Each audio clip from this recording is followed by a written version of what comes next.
So we have Shamubeel Eaqub here and have given him quite a difficult job, and we've asked him to come and listen to the whole day and then respond to a lot of the discussion that has been had.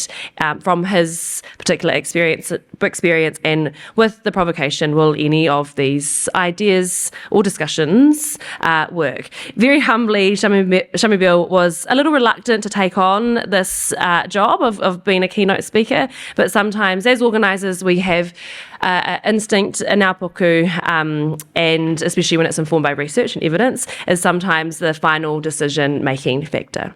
So please make Shamubeel feel very welcome, but don't hold the challenge to account for any of the things that he has to say.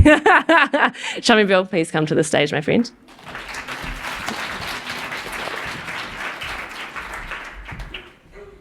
Thanks, Māni.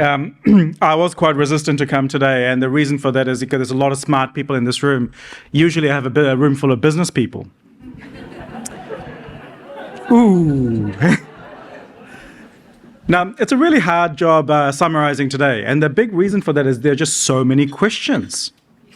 I don't think we landed on the answers, and that's okay. But the biggest question that came through a lot of the conversations today was really around, are we ready to stop being a Band-Aid nation?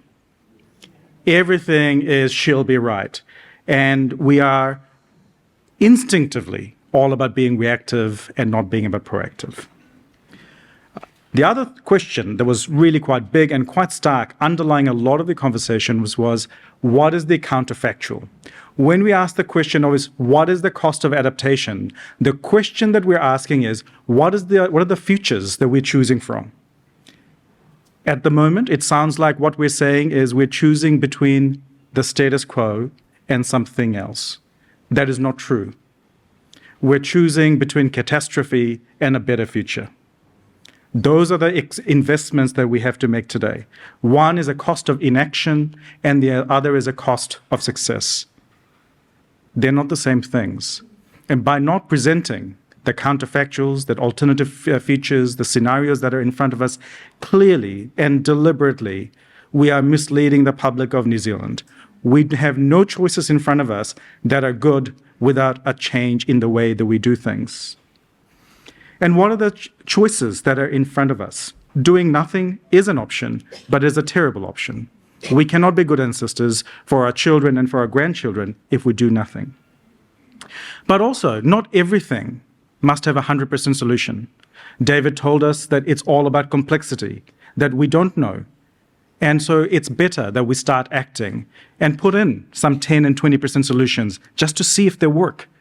I want people to get engaged in the process and start acting on it, because the reality is when we start seeing results, and those results will not simply be in adaptation, it's also going to be in the engagement in our communities, that we will start to see some outcomes. I don't know if anybody was at the Te Waihinga conference on Monday. Anybody? Sorry, I'm probably going to say a lot of stuff today that's exactly the same. Probably also the same jokes. Just try and laugh along, it's okay. But Belinda spoke at that conference, and you know what? It scared the bejesus out of me. When you think about the consequences of the types of climate risks that will come on our infrastructure, it is extraordinary. But the problem is when we talk about infrastructure, it's not real. It's not human. It's not relatable. We have to do so much better in framing the narratives, because fundamentally what we're talking about is the impact on our people. And yet we haven't really talked about the impact on our people and how they're going to live, because planet Earth will be fine. In millennia from now, when we're not here, the Earth will still be here. I mean, we could probably blow it up, but we probably shouldn't. The big questions that also came up in a lot of the other conversations were around who bears the risk. Is it going to be the government? Is it going to be somebody else? Is it going to be the collective, or is it going to be the individual? Is it going to be the present generations, or will we save up all the costs for future generations? Because those are the questions that we are asking in many of the conversations we had today. When I listened to some of the conversations at the tables, I also heard, how do we remove politics from the big decisions that have to be made? Because that was at the core of what you were talking about, that politics, the short-termism, is getting in the way of making those big decisions. And it can't be that politics is just about ribbon cutting, but it does feel like that's what it's about at the moment. Unless there is an announcement with a thing to do at the end of it, nobody wants a bar of it. I can't remember who said, somebody was on the panel and they said, well, we trade off, well, it was Joe, wasn't it? We trade off inflation with climate change, as if the inflation has no link to the devastation that we're causing to Mother Earth. But it also can't be that when we think about the actions that we take, that it's all about ass covering, right? What we find in local government and in government planning processes, that when it comes to dealing with things like climate change, we're going to now have tens of thousands of pages of documents because that's how we justify why we're doing something. We're tying ourselves in knots in justifying why we must act or why we must not act, and it gets in the way of actually doing the thing. And I think we can't do this until we have political leadership, and that's going to be really hard. We know that what we do, how we do things currently isn't the ideal. And the reason why that is the case is because we cannot create consensus. That is the fundamental core thing that you guys were all talking about today. That in New Zealand today, we do not have a consensus view of what climate change and climate adaptation means and how and who is going to pay for it. Until we can do that, we're not going to be able to make a shift. I put up this picture behind me for a very deliberate reason. I did a really fun piece of work last year with MB, and the brief was, can you help Wellington understand Tūhoe's perspective of tikanga? Now, it's a very difficult job. It mainly involved me sitting in Taniatua and just hoping that, people will not hurt me. Because, who's this brown guy that turns up and pretends to know about tikanga? Well, I don't know anything about it. But my job wasn't to understand what tikanga meant for Tūhoe. My job was to go, why can't Pākehā understand what tikanga means in Wellington? So let me give you a sense of why these things are so difficult. On the right-hand side is essentially the idealized picture of success in the Pākehā world. On the left-hand side is the idealized picture of success for Tūhoe. Our goals are different. Our endpoints are different. Our lenses are different. When you shift your perspective, what you realize is we're not even driving to the same destination. I mentioned before that's exactly what is happening today in terms of when we think about the choices that are in front of us. We think that we're choosing between the status quo and a different future. We're not. We're choosing between a terrible future and a better future. But that's not obvious to us. And that's what we found when we did that work with Tūhoe, was that we have similar words, but we mean different things. Everyone in this room understands the trade-offs that are in front of you. But when we talk about adaptations and the choices that are in front of us, that's not what people in New Zealand hear. I don't think they engage in the same way. And it's also true that when we talk about words and resources, we have very different perspectives. And I think tikanga does give us a lens to think about these things. So when we think about our natural assets or built assets, a lot of the language that we talk about are very much about property rights and responsibilities. Right? That's very familiar. That's very legal. That's what's enforced through our courts. But when I was talking to the people in Tūhoe, they told me it was about responsibilities and privileges. Notice the order. Responsibilities first, and then the privilege to use the resources. It shifts the perspective of how we think about what's important. We also know, we talked a lot about the collective today. When we think about the collective in the orthodox view, in our existing viewpoint, it's very much the sum total of the success of individuals equals the success of the collective. Tikanga is not that. Te Amari is not that. Te Amari flips it. It's the collective success that allows the success of individuals. This matters because when you want to raise taxes or you want to do collective action, only when you decide that it's the collective first, that it works. But it's also true that the way we think about our costs and benefits, I'm talking to my fellow economists in the room, we're terrible people, right? Because we can only count the things that we can see. But that's our job. We know there are a lot of things we're not counting, and that's okay. But we still have to place some value and importance on those things. And that is what those wider perspectives like tikanga does, that Te Ao Māori does, is it thinks of the world across time, across space, across the web. Whereas when we are thinking about our economy in the orthodox view, it is one single thread of that spiderweb. And one big thing that shifts everything, if you think about climate change and tikanga versus the orthodox viewpoint, is our view of the future. We see the world standing here looking out. It's the telescope to our eye. We are on this side. Te Ao Māori is starting from the other side. They're at the destination looking back, not standing here looking out. And what that means is that when economists like me do business cases, use a discount rate that's completely different. The discount rates that we use essentially say, by definition, by mathematical definition, that future costs and benefits are worth less. How can we give true value to the costs and benefits that lie in the future in these catastrophic distributions of risk when we have discounted the hell out of them? They mean nothing today because I'm not the one who's going to bear those costs. I'm not the one who's going to enjoy those benefits. I'm going to be dead. But that is the reality. We're talking about centuries, and yet we're saying we will not invest for the future because it does not benefit me. If you go to Auckland and look at the water dams in Auckland, did our forefathers and ancestors really build those dams 100 years ago thinking, oh, isn't it terrible, I won't be able to enjoy it, so I'm not going to build it big enough? No, because they weren't selfish pricks. Now, it's really about the greater focus on the collective. It's about not discounting the future. It is about a whole bunch of other things, about culture and spirituality. You know, the fact that Maori don't separate the physical and the spiritual means that polluting the earth, you know, destroying the infrastructure of our natural well-being, our ecology, you can't make it up. You can't pollute here and make it up over there. Those two things don't add up.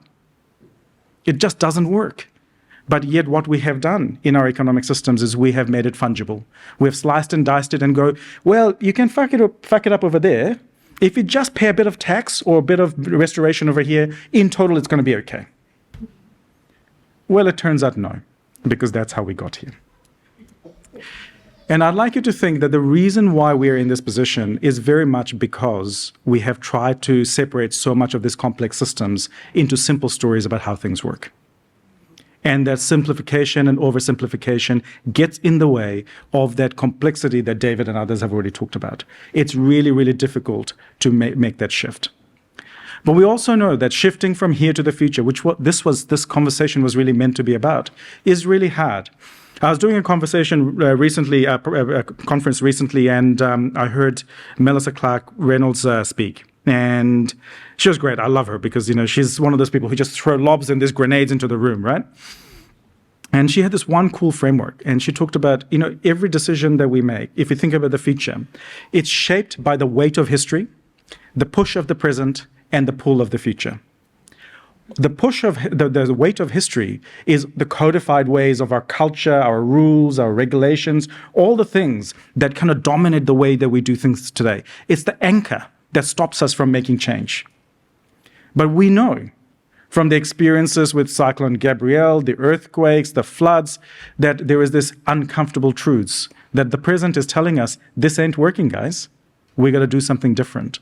And the future, which is very uncertain, right? There are multiple futures that are possible out there.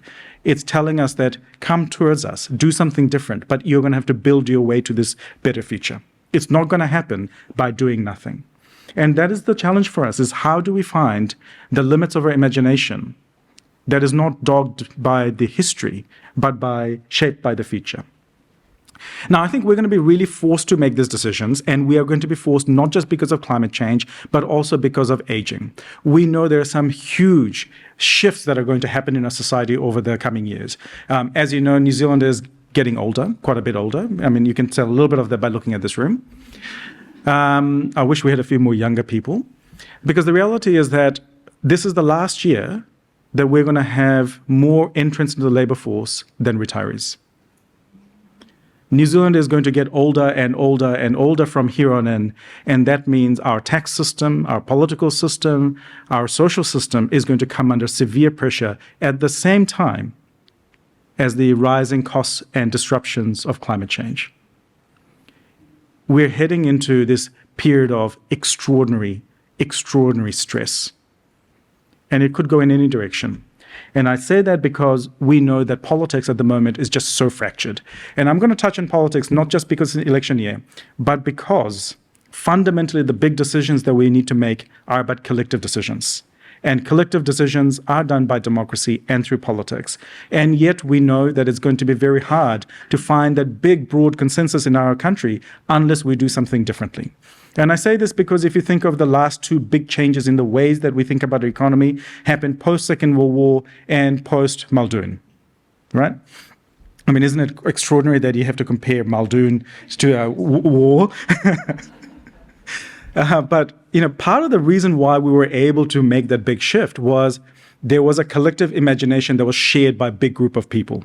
At the time after the Second World War, about half of the voter base, voting population, were the greatest generation. Similar kind of proportion in terms of the boomers when the reforms happened in the 80s. So there was this mass of people who all shared a similar kind of viewpoint, a similar kind of aspiration. There is no large group like that today. Our population is fractured by age, it is fractured by rich versus poor, it is fractured by people who are urban versus rural, young versus old. And within these fractures in our community and our population and our voter base, we are going to find it really, really hard to reach consensus. And I find that really frightening, because everything that I've heard today is we know what to do when it comes to adaptation. But how will we do it if we don't agree what to do? So what are the actions? The question that was posed for me is an extraordinarily difficult one, right? Can we actually do what's required for adaptation? Well, if you look at the evidence that's in front of us, what we did after the earthquakes in Christchurch, what we've done after the floods in Auckland, the cyclone Gabrielle, the answer is kinda, right? In Christchurch is a very good example where we did walk away from some of those very badly affected areas and we built elsewhere. But where did we build? In two big satellite cities connected by motorways. Good thinking, guys, right? Let's lock in those emissions for 100 years. We are going to repair a bunch of roads and a bunch of bridges and a bunch of houses in places where they will flood again. What have we learnt from the events that have gone before? We are a band-aid nation because we keep doing more of the same. Yes, we will adapt, but we will keep doing it in a really bad way until we learn from the lessons that the nature is teaching us the very moment, right? We have to not just do the reaction, we also have to go, how are we going to do this differently in the future?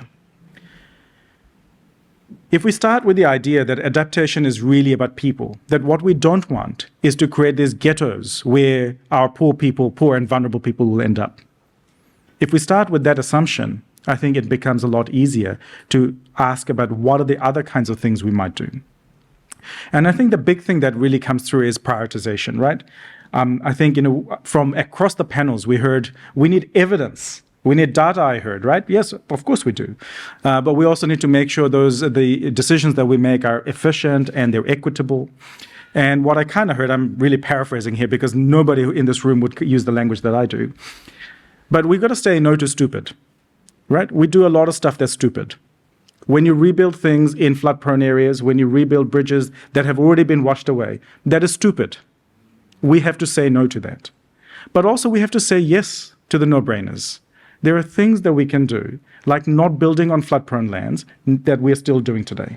That's a no-brainer. We should do the things that we can do more. We should absolutely densify around areas where we have lots of transport and other bits and pieces. We also need to be really mindful, and I was reading some of the literature that was in the back of the room, is how do we create justice in this adaptation? And as economists would quite often use the word equity, but let's use real words. What does equity mean? Equity means that it's not racist, that it's not sexist, that it's not ageist. The reality is that the challenges that we face is we have so much racism, so much sexism, so much ageism built into the actions that we take. These are deliberate choices that we're making every single day. And until we recognize that's what we're doing, we're not going to be able to do that. A lot of the decisions that we're going to make around adaptations are around reshaping what we do. And a lot of it's going to be about doing new things. And I think, David, you were saying that. Adaptation's not just about the existing infrastructure. A lot of it's about new investments that we have to make in our country, in our people, in our communities.